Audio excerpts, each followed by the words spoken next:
Chapter 21 अगली duckling की story. Please ये बात कहीं नोट कर लें कि ना तो मैं कोई शॉपिंग मॉल हूं और ना ही मैं कपड़े प्रोवाइड करता हूं। सिस्टम ने गुस्से से जवाब दिया। अरे मैं तुम्हें पे करूंगा, बताओ ना एक जोड़ी पजामे का कितना लोगे? 50 कॉपर के सिक्के, 100 कॉपर के सिक्के, अगर 2 सोने के सिक्के भी लोगे तो मैं दे दूंगा। ये कहते हुए प्रेम ने अपने बचे हुए 616 सिक्कों की तरफ नजर डाली।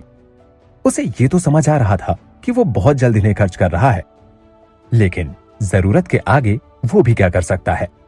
आखिर जरूरत का सामान तो खरीदना ही पड़ेगा। इसीलिए वो खुद को ज्यादा रोक नहीं रहा था। थोड़ी देर तक सिस्टम ने कुछ भी नहीं कहा। फिर प्रेम को दिमाग में एक ऐड दिखा। बच्चों का एक जोड़ी पजामा 2 सोने के सिक्के, बड़ों का एक जोड़ी पजामा 3 सोने के सिक्के, बच्चों का सूट 3 सोने के सिक्के, शेफ का सूट 3 सोने के सिक्के। अलग अलग कलर्स और स्टाइल्स अवेलेबल है। वैसे प्राइस इतने भी एक्सपेंसिव नहीं है, लेकिन मुझे भी मिशन पर पूरा फोकस करना चाहिए, क्योंकि यही करना फिलहाल मेरे लिए सबसे इंपॉर्टेंट है। मुझे इसी चीज को सबसे ज्यादा प्रायोरिटी देनी चाहिए। फिर भी अभी के लिए कपड़े तो खरीदने ही होंगे। रिया की तरफ देखते हुए प्रेम ने सिस्टम से कहा, मैं बच्चों का एक जोड़ी पजामा और एक शेफ का सूट खरीदना चाहूंगा, पैसे मेरे अकाउंट से काट लेना। जैसे ही प्रेम ने यह कहा, उसके दिमाग में अलग अलग स्टाइल्स और कलर्स के पजामास दिखने लगे। उसे कुछ समझ नहीं आ रहा था कि उसे कौन सा चूज करना चाहिए। उसने इसके पहले कभी भी बच्चों के लिए कपड़े नहीं खरीदे थे।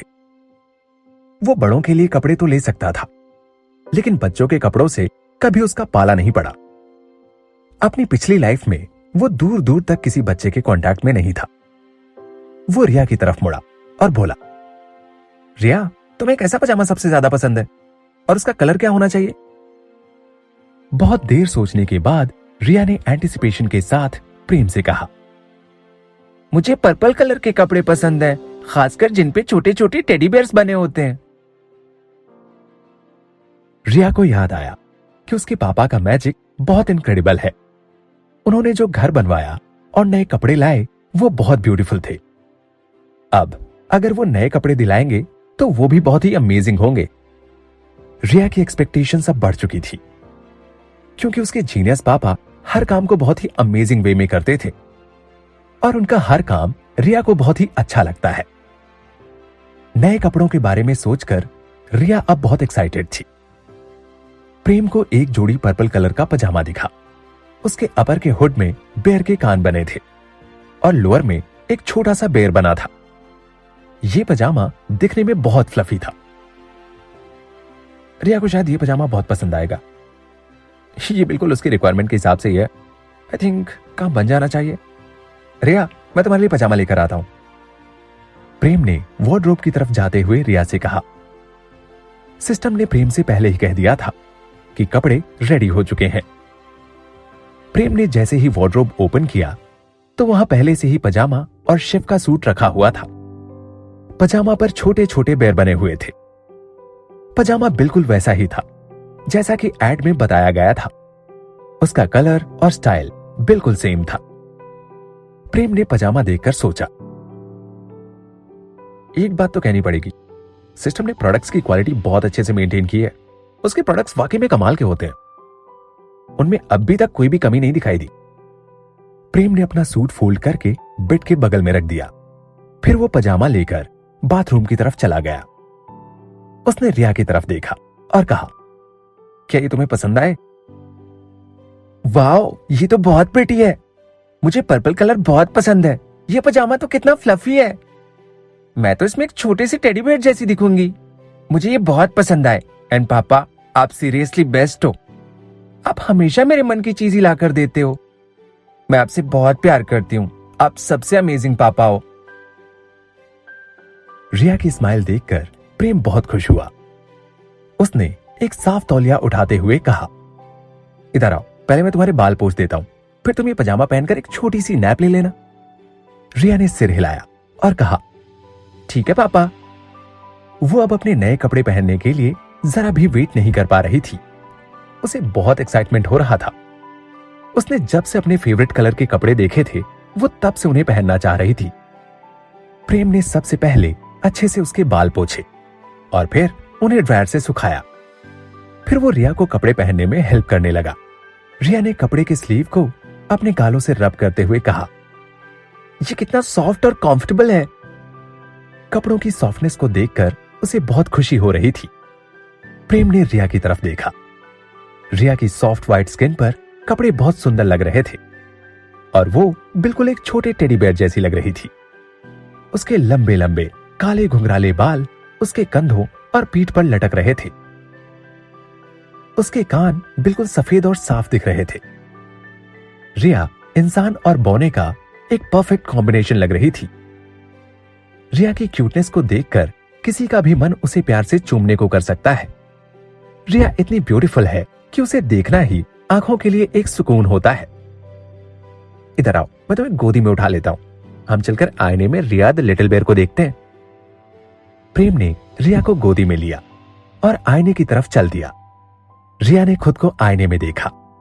वो खुद को एक लिटिल बेयर जैसा देखकर बहुत खुश हुई और हाथ हिलाती हुई प्रेम से बोली, देखो एक छोटा बेयर आ गया है, अब मैं आपको खा जाऊंगी।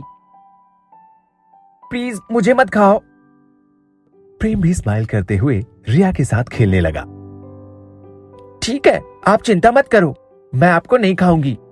आप तो मेरे प्यारे पापा हो, मैं आपको कैसे खा सकती हूँ। अब मैं एक छोटी बेयर बन गई हूं, तो मैं आपको प्रोटेक्ट करूंगी। रिया ने प्रेम का चेहरा पकड़कर उसके गालों पर एक प्यारी सी पप्पी दी और उसके बालों पर हाथ फेरने लगी। प्रेम ने रिया को गले लगाकर कहा, तो अब मुझे बिल्कुल भी डर नहीं लग रहा। अब मेरी गुड़िया मुझे प्रोटेक्ट करेगी। अब मुझे कुछ भी नहीं हो सकता। और मेरी प्यारी गुड़िया से कितनी अच्छी फ्रेग्रेंस आ रही है। चलो अब बस थोड़ा सा सो जाओ। प्रेम ने रिया को वापस गोदी में उठाया और बेडरूम की तरफ गया। उसने रिया को अच्छे से बेड पर सुला दिया। बेड पर लेटने के बाद रिया ने प्रेम की उंगली पकड़ी और कहा, मैं ऐसे नहीं सोऊंगी, आपको मुझे कहानी सुनानी होगी। प्रेम ने सर हिलाया और कहा, ठीक है, फिर मैं तुम्हें अगली डकलिंग की कहानी सुनाता हूं। उसने एक कुर्सी रिया के बेड के बगल में खिसकाई और उस पर बैठ गया। पापा, मैं ये कहानी सुनने के लिए बहुत एक्साइटेड हूं। रिया ने बहुत खुश होकर कहा।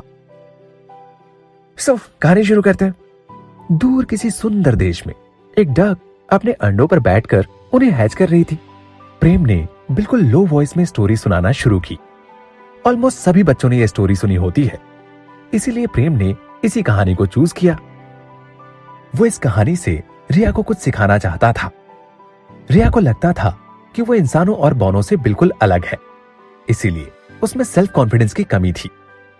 लोग रिया का मजाक उड़ाते थे और उसे चिढ़ाते थे, जैसे स्टोरी में डक के बीच में स्वान को चिढ़ाया जाता है। प्रेम ने यह कहानी इसलिए चूज की क्योंकि वो इस स्टोरी से रिया को यह बताना चाहता था कि वो अलग नहीं है, बल्कि स्पेशल है और वो एक दिन खुद को सभी लोगों से बेस्ट प्रूव करेगी।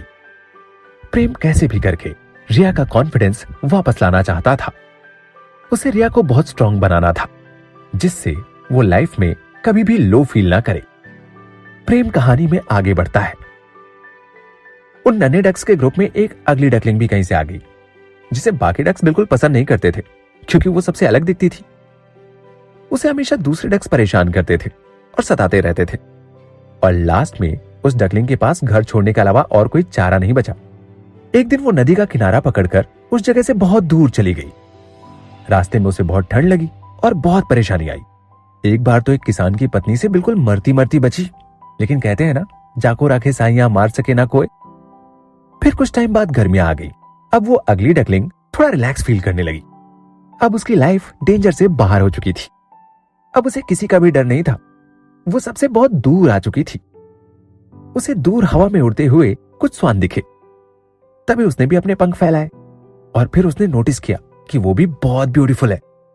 वो भी एक हंस है और उसे भी हवा में उड़ना चाहिए। वो भी दूसरे लोगों से प्यार डिजर्व करती है। उसकी भी एक अलग आइडेंटिटी है। वो गलत लोगों के साथ रह रही थी और अब उसे अपने जैसे लोग मिल गए थे, तो अब उसे कोई भी नहीं चिढ़ाता। अब उसके साथ सभी प्यार से रहते थे। प्रेम पूरी कहानी बड़े प्यार और बहुत अच्छे से सुना रहा था। रिया भी पूरे ध्यान से कहानी सुन रही थी। रिया अगली डकलिंग को परेशान देखकर अपनी मुट्ठी बांध लेती है। लेकिन जब उसे पता चलता है कि वो अब एक नई लाइफ की शुरुआत कर रही है तो रिया को बहुत रिलीफ फील होता है। लेकिन रिया ज्यादा देर तक ऐसे नहीं रह पाती। जैसे जैसे अगली डकलिंग के सामने नई नई परेशानियां आती हैं, रिया दोबारा अलर्ट हो जाती है। लेकिन फिर उसे पता चलता है कि अगली डकलिंग एक सुंदर हंस में बदल जाती है और हवा में उड़ती हुई अपने सच्चे दोस्त ढूंढती है। इतना सुनकर रिया के चेहरे पर एक प्यारी सी स्माइल आ जाती है। तो पापा, क्या मैं भी एक अगली डकलिंग हूं? और क्या मैं भी बड़े होकर एक ब्यूटीफुल हंस बन जाऊंगी? रिया ने प्रेम से बहुत एक्सपेक्टेशन के साथ पूछा। नहीं प्यारी गुड़िया, तुम तो पहले से ही बहुत ब्यूटीफुल हो और जब तुम बड़ी हो जाओगी तो और भी गॉर्जियस और ब्यूटीफुल हो जाओगी। प्रेम ने रिया के बालों में हाथ फेरते हुए कहा। फिर उसने दोनों हाथों से रिया का सिर पकड़ा और बोला, तुम्हें चिंता करने की कोई जरूरत नहीं। जब तक मैं हूं तुम्हें कोई हर्ट नहीं कर सकता।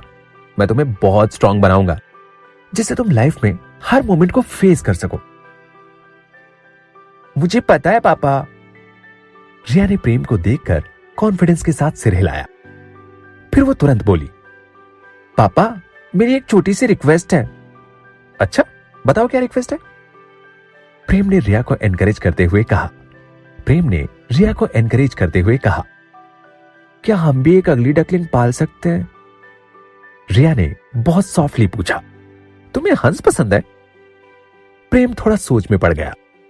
अब ये छोटे हंस इतनी आसानी से नहीं मिलते, लेकिन अगर रिया को उन्हें पालना है तो मैं कैसे भी करके लेकर के आऊंगा। मैंने इस दुनिया में आने के साथ ही खुद से ये प्रॉमिस किया था कि मैं रिया को एक अच्छी लाइफ दूंगा और उसे जो भी चाहिए वो ला कर दूंगा। और मुझे अपना प्रॉमिस अच्छे से निभाना है, इसीलिए मुझे रिया के लिए एक छोटा सा हंस तो लेकर आना ही होगा।